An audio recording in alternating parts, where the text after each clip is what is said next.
Lieutenant Commander Alan West stood at attention in Admiral Harris's office. His back was straight, and his face showed no emotion, but inside he felt the sting of unfairness. "Your actions during the Titan simulation were reckless, West," Admiral Harris said. He didn't look up from the papers on his desk. "You disobeyed direct orders." "Sir, with respect, my decision saved the lives of 32 crew members," West replied. "And in a real battle, it might have cost hundreds more." The Admiral finally looked up. "Rules exist for a reason, Commander." West wanted to argue but kept quiet.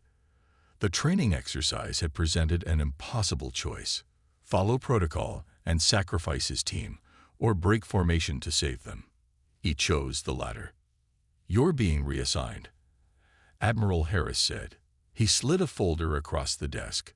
6 months mapping duty on the U.S. horizon. Sector 47, the Empty. West's heart sank. The Empty was the nickname for a vast region of space with nothing in it. No planets, no resources, nothing worth exploring. And the horizon was an old survey vessel, not the advanced destroyer he had trained to command. "This is a punishment assignment," West said. "This is an opportunity to remember how the chain of command works," the Admiral corrected. "Report to Docking Bay 12 at 600 tomorrow." The next morning, West arrived at the docking bay with his single bag of belongings. The U.S. horizon looked exactly as he expected. Outdated and neglected. The once white hull was now gray and worn. It was small compared to modern vessels, designed for a crew of only 4. Inside, West found his new crew waiting. They stood when he entered the bridge, but their posture lacked military precision. Lieutenant Lisa Grant, Communications, said a woman with short brown hair. Her uniform was proper, but her expression showed boredom. Lieutenant Dwayne Powell, Engineering, said a tall man with dark skin and a friendly smile that seemed out of place. Lieutenant Kate Miller, Science Officer, said the third crew member, a woman with glasses and blonde hair tied back in a practical ponytail. West knew without asking that they were all here for the same reason he was. They had broken rules, questioned orders, or otherwise caused problems for their superiors. "I'm Lieutenant Commander Alan West," he said. "I'll be serving as your captain for this mission." "Let me guess," Powell said. "You're here because you actually tried to do something useful." West almost smiled. "Something like that. What about the rest of you?" Grant folded her arms. "I modified our communications array during my last assignment to pick up signals our military preferred not to hear. Apparently unauthorized upgrades are frowned upon. I improved the efficiency of our engine by 28% without filling out the proper forms," Powell added with a shrug. "They called it tampering with military equipment." Miller was quieter. "I proposed a new theory about potential life forms in the Cygnus region. My supervisors said I was wasting resources chasing fantasies." West looked at his new crew. Not troublemakers, innovators. People who saw better ways to do things and acted on them. "Our mission is simple," West said, pulling up the star map. 6 months mapping Sector 47, the Empty. No one expects us to find anything. No one expects us to do anything important. "So we're being put in timeout," Grant said with a bitter laugh. "For now," West agreed. "But who knows? Maybe we'll surprise them." They prepared the ship for departure, each person working efficiently despite their apparent demotion. The Horizon's engines hummed to life, vibrating more than a newer ship would. As they pulled away from the space station, West looked at the vast darkness of space ahead. 6 months of nothing. 6 months away from real action, real opportunities, real advancement. "Course set for Sector 47, Miller reported. "Engines functioning at capacity, such as it is," Powell added. "Communications check complete. Not that there's anyone to talk to where we're going," Grant said. West nodded. "Take us out. Full speed." The U.S. Horizon moved forward, carrying its crew of outcasts toward what everyone believed would be the most boring mission of their careers. They had no idea how wrong they were. 3 weeks passed on the U.S. Horizon. The days blended together in the emptiness of Sector 47. West had settled into a routine of daily systems checks, crew evaluations, and endless mapping of nothing. The ship moved slowly through the void, its sensors sweeping the darkness and finding exactly what everyone expected, nothing at all. Until the morning, Kate Miller called West to the science station. "Captain, I'm picking up something strange," she said, her eyes fixed on her screen. "Energy readings that don't match any known pattern." West leaned over her shoulder. The display showed faint pulses of energy appearing and disappearing at irregular intervals. "Could be a sensor malfunction," West said. "This ship isn't exactly new." "I thought so too," Miller replied. "So I ran 3 separate diagnostic checks. The sensors are working correctly. Something is out there." West looked at the readings again.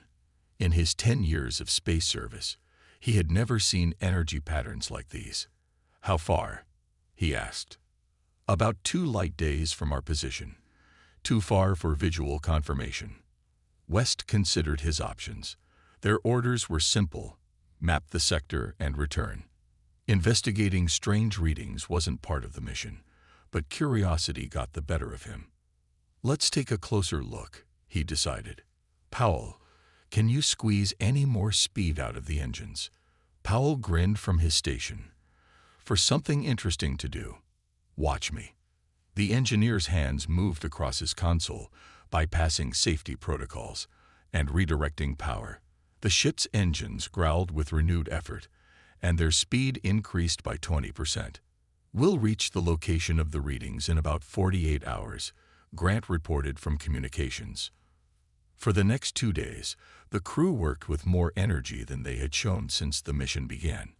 Miller monitored the strange signals, which continued to appear and disappear without any clear pattern.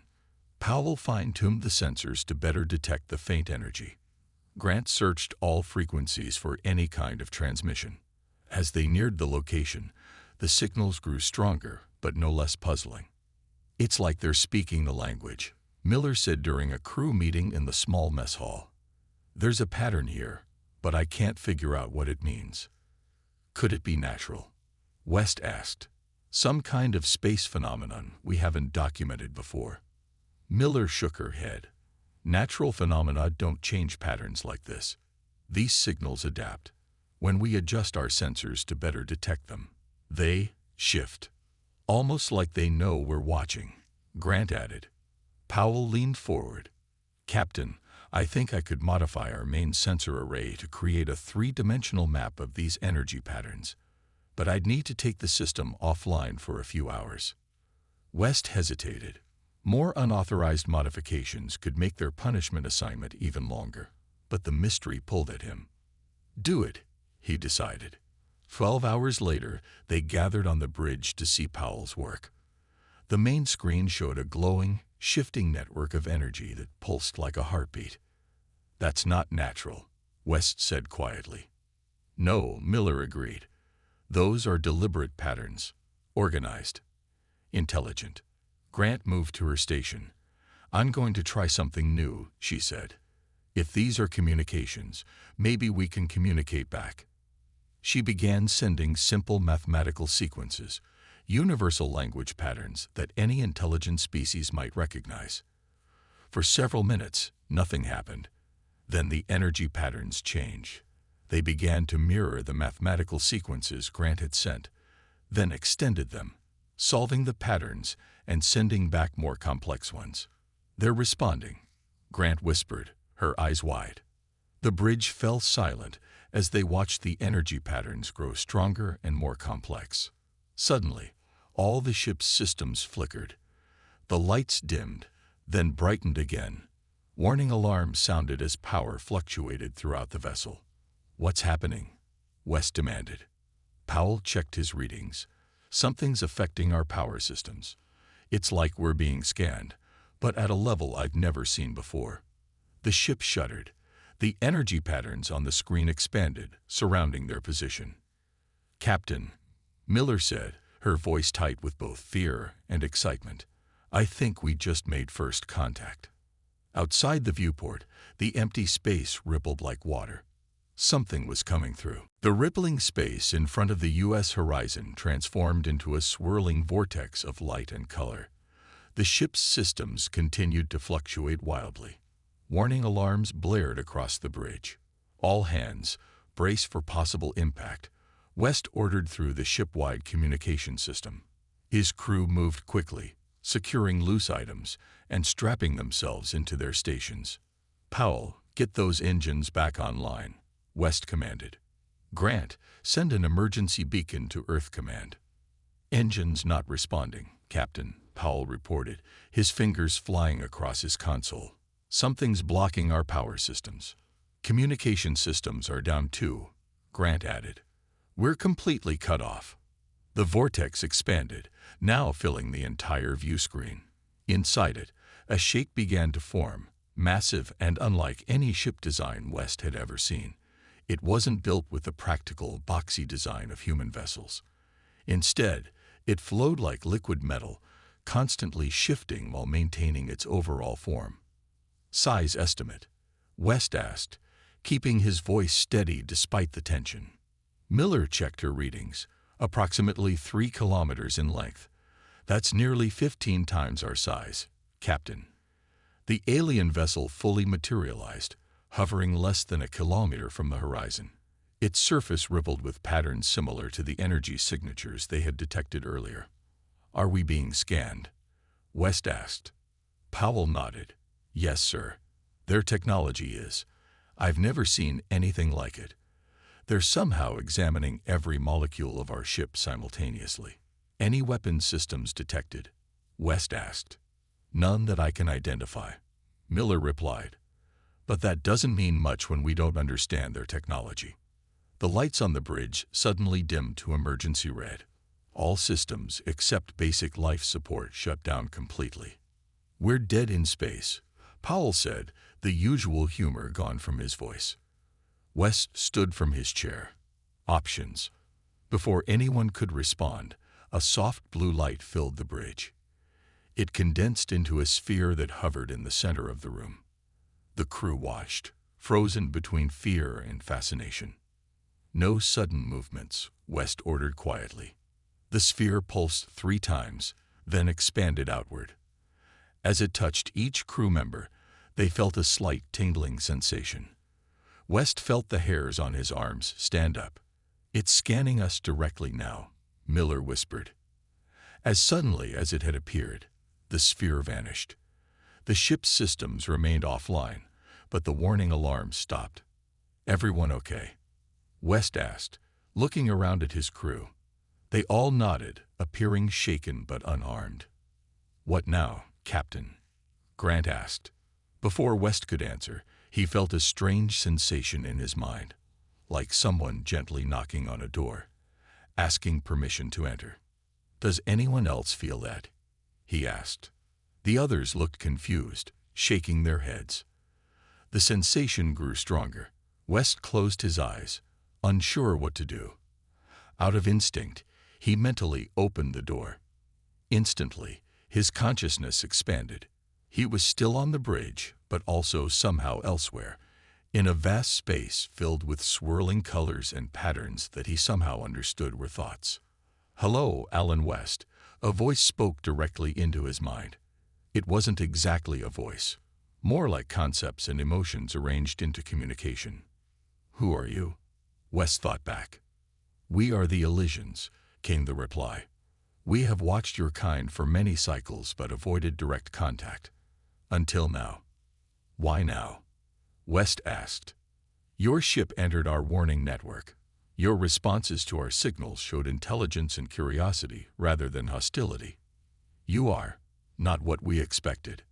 West felt waves of curiosity and caution from the alien consciousness. We mean no harm, West thought. We're on a mapping mission. A punishment mission, the alien consciousness corrected. We have accessed your ship's logs. Fascinating concept. Your superiors send you away for independent thinking, yet independent thinking is what brought you to us. On the bridge, the crew watched with concern as their captain stood motionless, his eyes closed. Captain, Grant called. Alan. West couldn't respond. His mind was elsewhere, making humanity's first real contact with an alien intelligence that had been watching them all along. West floated in the mental space shared with the Elysian consciousness. The experience was unlike anything he had ever known, both peaceful and overwhelming at the same time. "You're confused," the Elysian thought reached him. "This is natural. First contact is always difficult." "How long have you been watching humans?" West asked. Images flashed through his mind. Earth as seen from space, human cities growing over decades, radio signals expanding outward from the planet, early space missions, and finally, humanity's first interstellar ships. "We have observed Earth for over 100 of your years," the Elysian explained. "We monitor many developing species. Why didn't you contact us before now?" The mental space darkened slightly, and West felt emotions that weren't his own: caution, concern, and something like sadness. "Your species is complex," the Elysian responded. "You build beautiful things and destroy them. You speak of peace while preparing for war.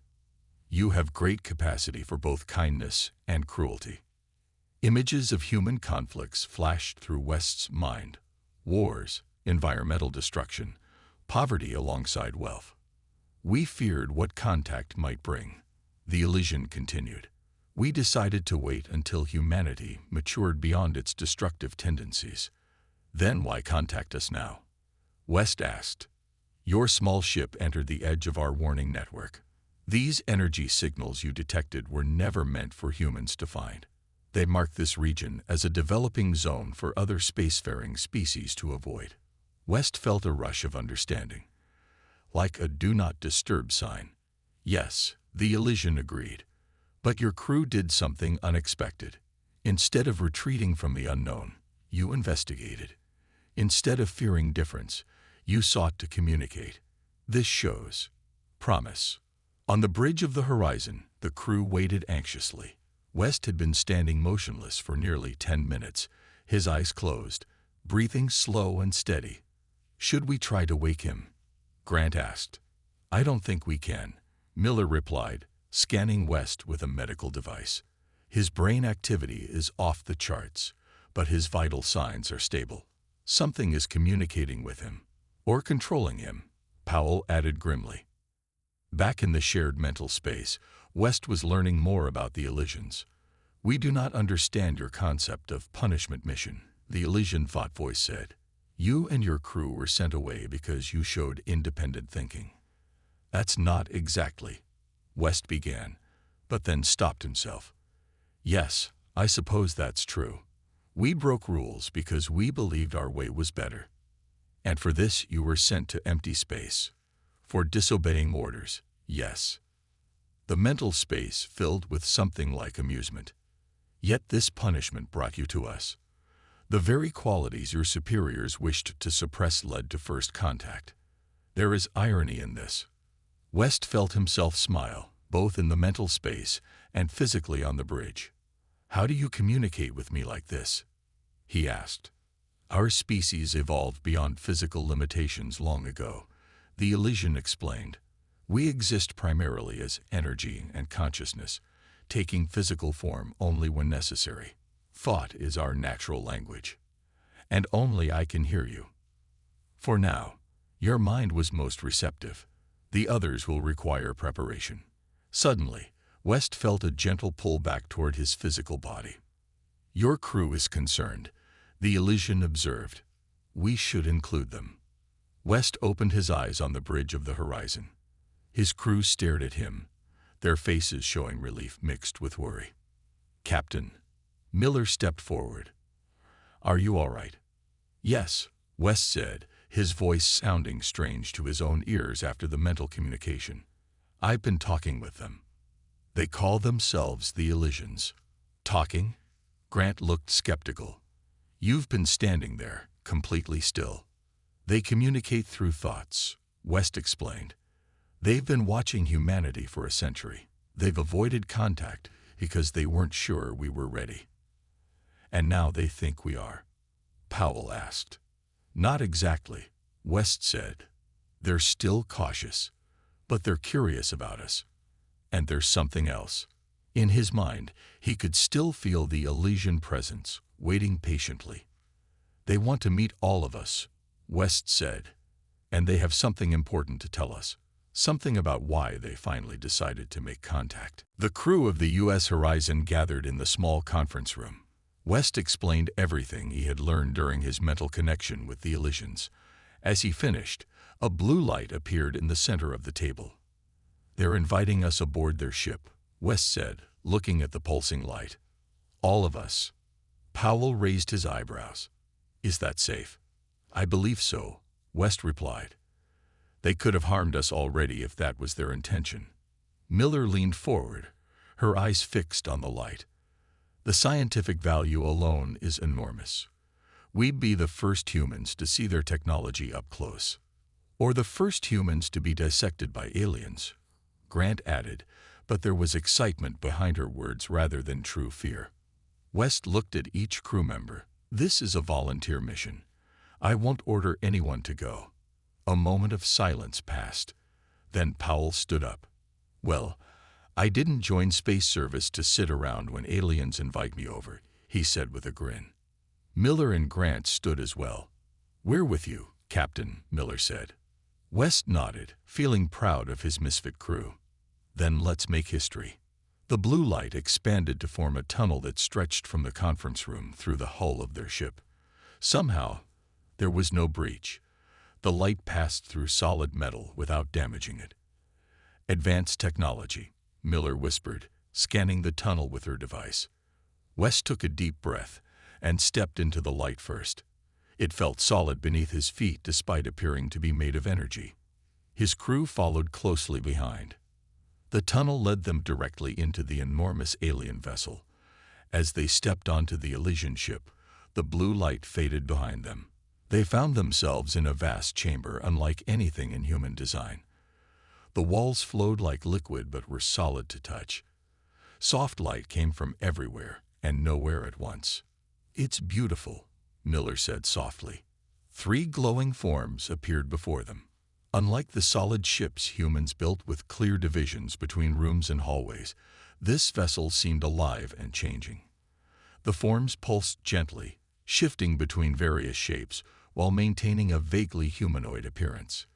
"Welcome," a voice spoke in all their minds at once. The crew looked at each other in surprise. They all could hear it now.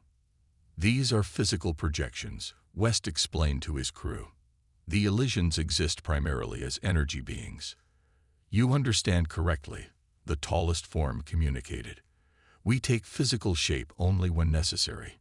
Your bodies are fascinating to us, so solid and unchanging." "Your ship is amazing," Powell said, looking around at the living architecture. "Thank you," another form replied. "Our vessels are extensions of ourselves, grown rather than built." The third form moved closer to Miller, who was scanning everything with her device. "Your curiosity reminds us of ourselves long ago, when we first explored beyond our home system." Miller lowered her device, embarrassed. "I'm sorry if scanning is impolite." "Not at all," the form responded. "Curiosity is a quality we value. Your species has it in abundance." The tallest form gestured, and a section of the wall transformed into something like a viewing screen. It showed Earth from orbit. "Your world is young among spacefaring civilizations," the Elysian explained. "Most species at your stage of development are left alone to grow without outside influence." "Why did you break that rule for us?" Grant asked. The 3 forms seemed to communicate silently with each other. The screen changed to show another part of space, dark and somehow threatening. "Because you are not alone in this region of space," the Elysian said. "And not all who travel between stars are kind."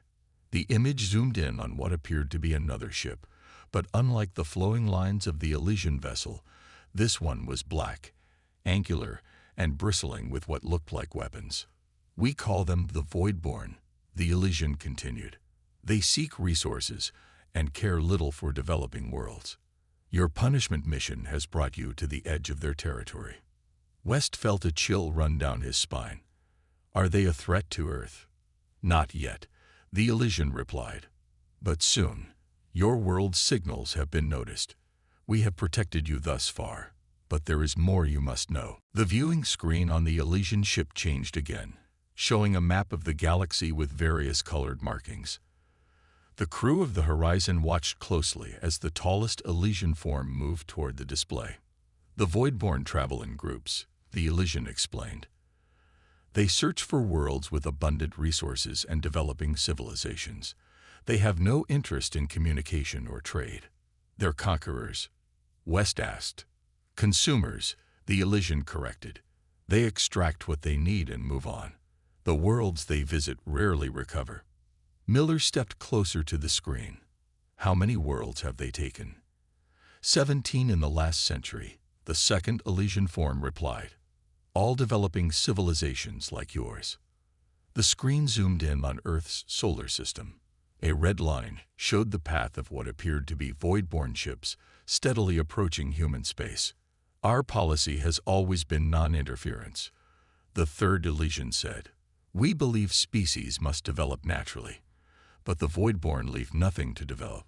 So you've decided to warn us, Grant said. Thank you, but why choose our ship? Why not contact Earth directly? The three Elysian forms pulsed in unison, their light brightening momentarily. Direct contact with your planet would cause panic, the tallest form explained. Your governments would react with fear, possibly aggression. But your small crew, sent away on a punishment mission, you were in the perfect position to receive our message. Powell laughed without humor.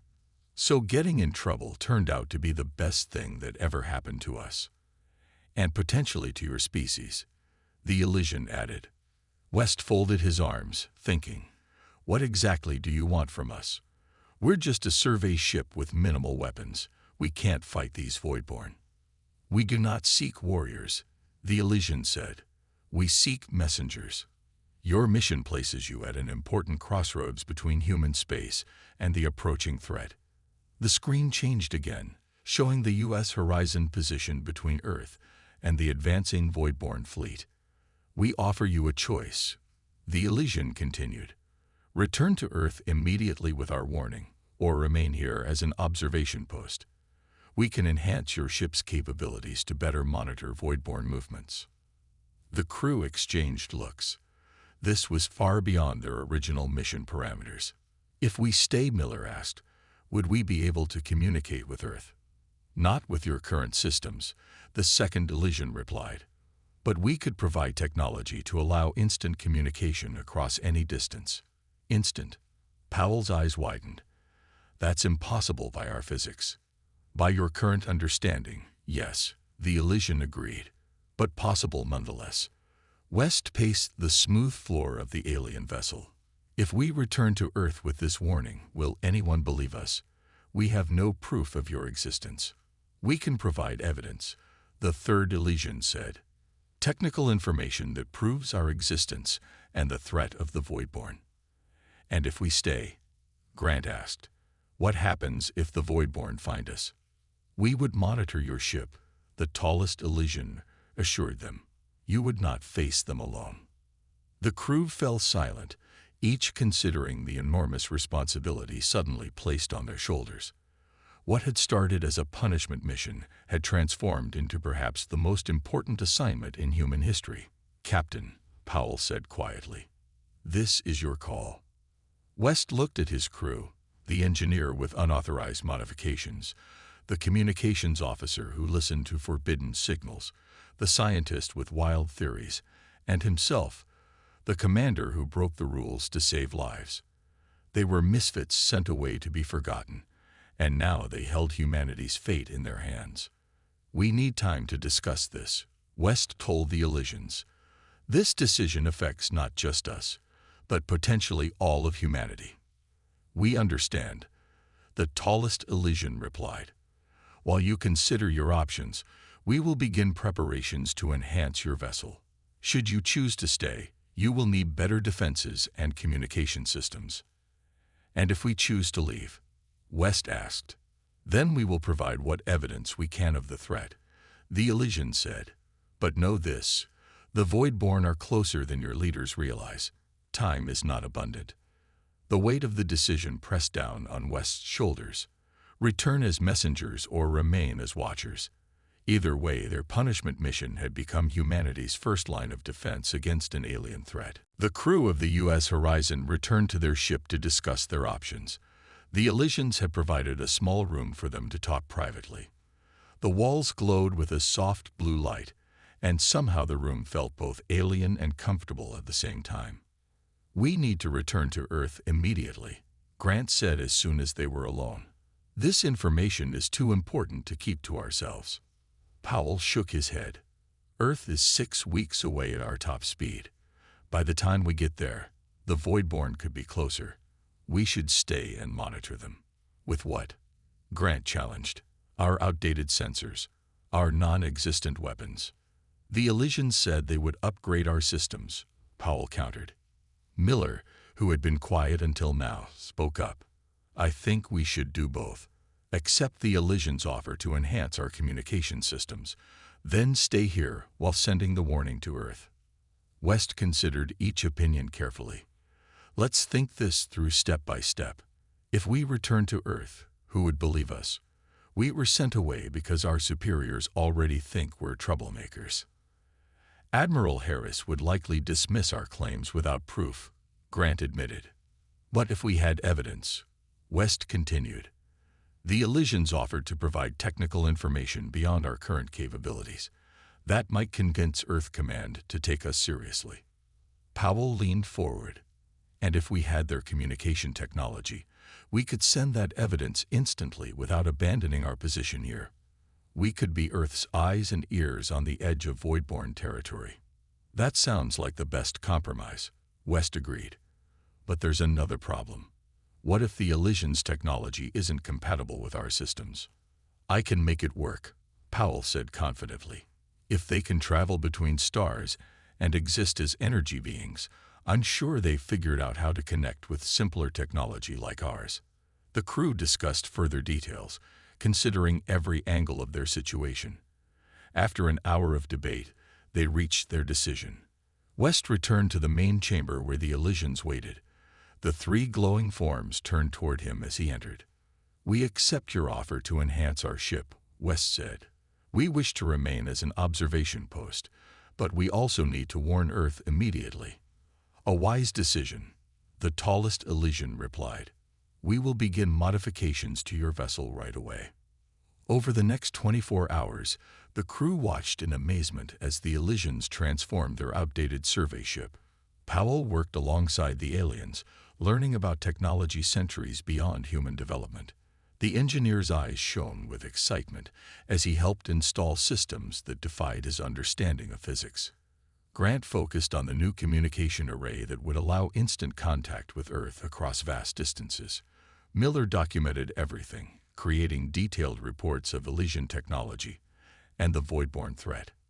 West oversaw it all, still hardly believing that their punishment mission had become humanity's most important assignment. As Powell finished connecting the final components of the new systems, he noticed something on his scanner. He called West over immediately. "Captain, look at this," Powell said, pointing to a data stream from the Elysian sensors. "I've been analyzing the Voidborn ship movements, and there's something troubling." West looked at the display. "What am I seeing?" "These smaller signals here." Powell pointed to tiny blips moving ahead of the main Voidborn fleet.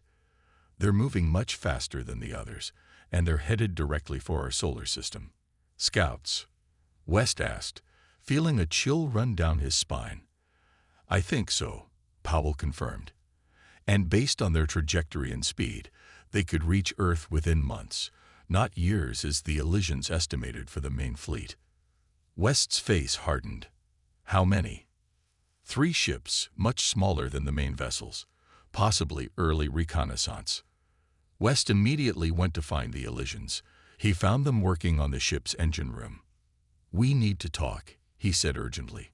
"Your sensors show Voidborn scout ships already headed toward Earth. Why didn't you tell us?" The Elysian forms dimmed slightly, their light pulsing in what seemed like concern. "We only just detected them ourselves," the tallest form replied. "This changes everything. Your warning to Earth has become much more urgent." With the upgraded systems installed on the U.S. horizon, West called his crew together for their most important task yet, contacting Earth. They gathered around the new communication console, which glowed with an otherworldly light. "This is it," West said. "The moment we either save Earth or get labeled as the biggest pranksters in space service history." Grant sat at the new controls. "The Elysians say this will create an instant connection to any coordinates I enter. No delay, no matter the distance." "Hard to believe," Powell said, though he had helped install the technology himself. "Who do we contact?" Miller asked. "Admiral Harris sent us away. He might not listen." West thought for a moment. "Try Commander Jordan Clark at Space Defense Command. She always had an open mind." Grant entered the coordinates for Earth's Space Defense Headquarters. The console hummed with energy, and a clear holographic screen appeared above it. After a few seconds of static, a confused-looking woman in a military uniform appeared. "This is Commander Clark." "What?" She stopped, staring at them in shock. "West, is that you? How are you transmitting from Sector 47? Our fastest signals would take weeks to reach you." "It's a long story, Commander," West said, "and you're not going to believe most of it. But humanity's future depends on you listening." Over the next 20 minutes, West explained everything. The energy anomalies, the Elysians, and most importantly, the approaching Voidborn threat. As he spoke, Grant transmitted the data packages the Elysians had prepared as evidence. When he finished, Commander Clark was silent for a long moment. "If anyone else reported this, I'd have them checked for space sickness," she finally said. "But our scientists are already examining the data you sent. It's beyond our current technology." "So you believe us?" Miller asked hopefully. "I believe something extraordinary has happened," Clark replied carefully. "Whether it's exactly as you describe remains to be seen. I'll take this directly to the Joint Space Command. The scout ships will reach our outer solar system in less than 3 months," West warned. "Earth needs to prepare." "I'll do what I can," Clark promised. "Stay at your position and keep us updated on any developments." And West, good work. As the communication ended, the crew of the Horizon looked at each other with a mix of relief and worry. "Will they really believe us?" Powell asked. "They have to," Miller said. "The evidence is irrefutable." Over the next few days, the Horizon received regular communications from Earth. Their report had caused significant debate among military leaders and scientists. Some dismissed their claims as hallucinations or an elaborate hoax. Others took the threat seriously, especially after analyzing the advanced technical data. A week after their initial contact, Commander Clark called again. This time, she wasn't alone.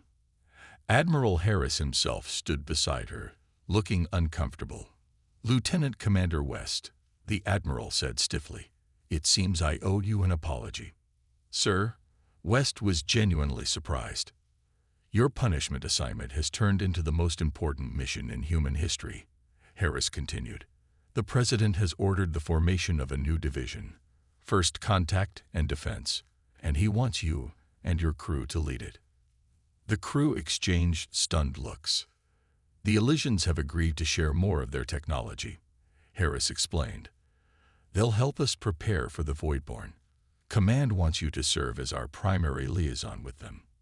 "What about the Horizon?" West asked. "Your ship is being officially reclassified as our first diplomatic vessel," Clark said with a smile. "Additional personnel and equipment will arrive via our fastest ships in 3 weeks. Until then, you're authorized to continue working directly with the Elysians." As the call ended, the crew sat in stunned silence. Finally, Powell broke it with a laugh. "So let me get this straight. We all got in trouble for breaking rules, got sent away on a punishment mission, and now we're in charge of saving humanity." Grant smiled. "Seems about right." West looked around at his crew, No longer misfits but pioneers. I think there's a lesson here about why rules exist and when they should be broken. Miller nodded toward the viewport where the Elysian ship hovered nearby, and about how mistakes can lead to unexpected opportunities. The U.S. horizon, once a symbol of their failure, had become humanity's greatest hope.